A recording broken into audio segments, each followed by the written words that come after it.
This is what I believe to be another catalyst for what all of us who've been watching the news for the last 6 or 7 years are watching to see what world event will trigger something. Well, this is a headline that just popped up in one of Israel's biggest newspapers, Haaretz. Have a look at this. It is just an opinion piece, but this is in the mainstream. Read what it says. Opinion here from Yaakov Mendy Or. Is judicial reform a Trojan horse for West Bank annexation? Israel's far-right government's plan to neuter the courts is part of a series of moves driven by an extremist messianic vision that would see the West Bank under Israel's full control. The politicians backing it are shockingly complacent as they forge ahead with this suicidal policy. Simon, this could well be one of the biggest headlines of the year, if not the century. Yeah, I wouldn't necessarily say the century, but it is a very valid observation that they've now got a very orthodox / far right Israeli government in power, and particularly the current finance minister, who's now effectively the de facto governor of the West Bank, that he constantly refers to as Judea and Samaria. That's currently split into zones A, B, and C, which determine whether or not it's basically under Palestinian full control, shared control, or Israeli control. Okay, and within the Israeli-controlled areas, they have a lot of illegal settlements that aren't recognized by any other country in the world, not even America. Now, the issue that the Israelis want to do is, like they did with Jerusalem, which I think was in 1980, having captured it in 67, was they want to now completely annex the entirety of the West Bank and have that as part of, quote, greater Israel, that, you know, they would wish to extend further into the Sinai, the Kingdom of Jordan, Syria beyond the Golan Heights, and also into southern Lebanon as well. But their point there about it being suicidal is the previous administration under Trump and his son-in-law, Jared Kushner, had pushed this agreement called the Abraham Accords. And so they already had peace with the Jordanians since 94 and the Egyptians since 79. They then added the UAE and Morocco and Sudan, and it's one of the people, Bahrain. So that agreement's now called the N7. They actually have a conference meeting soon in Morocco that bilaterally just did a whole load of transportation agreements with the Israelis. But already the Bahrainis have warned that it's absolutely inconceivable for them or any other Arab government to do any kind of normalization agreement with the current Israeli government, because they're treating the Palestinians so badly, both in the West Bank and in Gaza. And they say that actually it's really blown back on the Arab administrations. They feel very, very embarrassed, having promised their populations that this was a step towards a two-state solution. Now the Israeli government appear to just want to do a complete, an absolute land grab. Now, how they would manage getting all those refugee camps and millions of Palestinians suddenly within the border of Israel, it's very, very hard to conceive.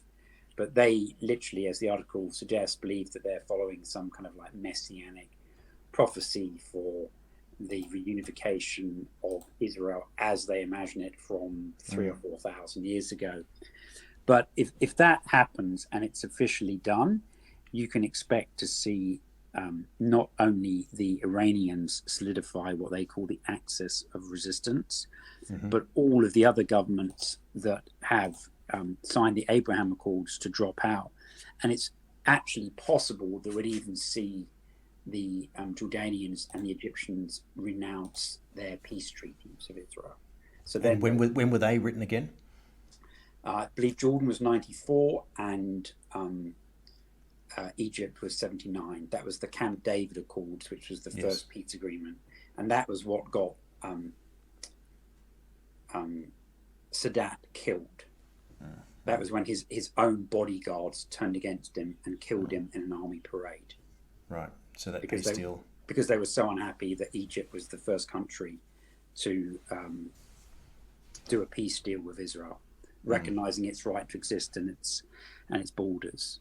So it could be a reversal of a 44-year-old treaty there. This is obviously it's absolutely massive that Israel could just want to just plow ahead with this expansion method. But many people who are watching are considering now that the idea of the discussion of a third temple, the fact that we learnt that some time ago that former Trump supporter Sheldon Adelson, who's now dead, had actually bought equipment, stocks, building materials to actually build. They've stockpiled it to build this third temple. So there seems to be a genuine plan here. So that's the trick that the Israelis are playing upon the Christian Zionists. They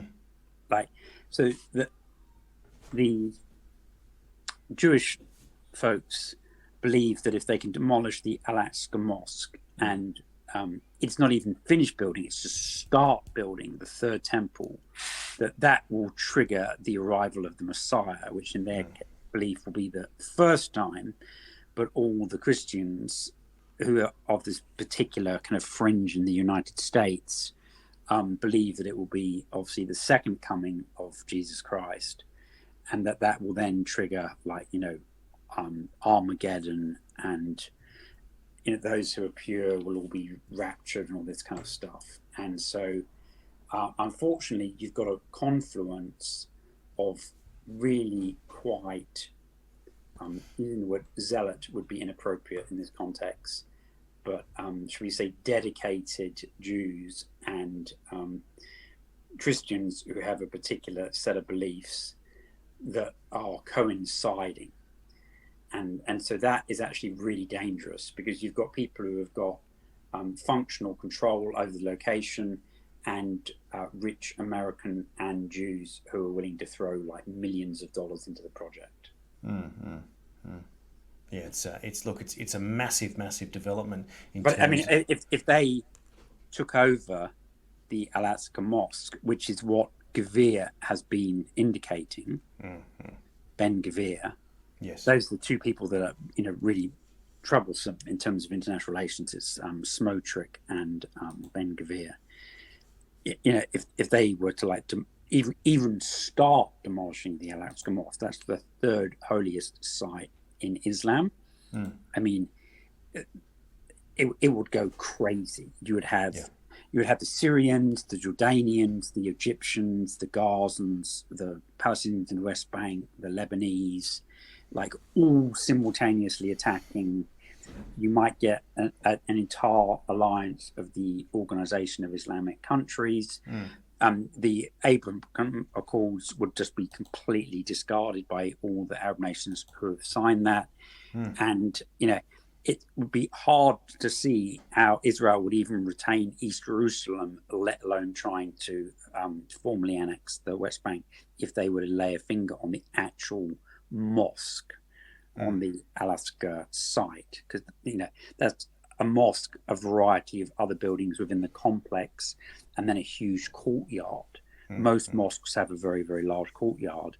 And what Ben Gvir has been doing is he's constantly been going with the police and the border force and taking like 50 or 100 people and marching around just to try and prove that they have jurisdiction over the site. And every time they do that, it humiliates the King of Jordan, whose formal title is custodian of the Al-Aqsa Mosque complex. Yeah, wow. So he gets made to look like a complete fool every time they do that.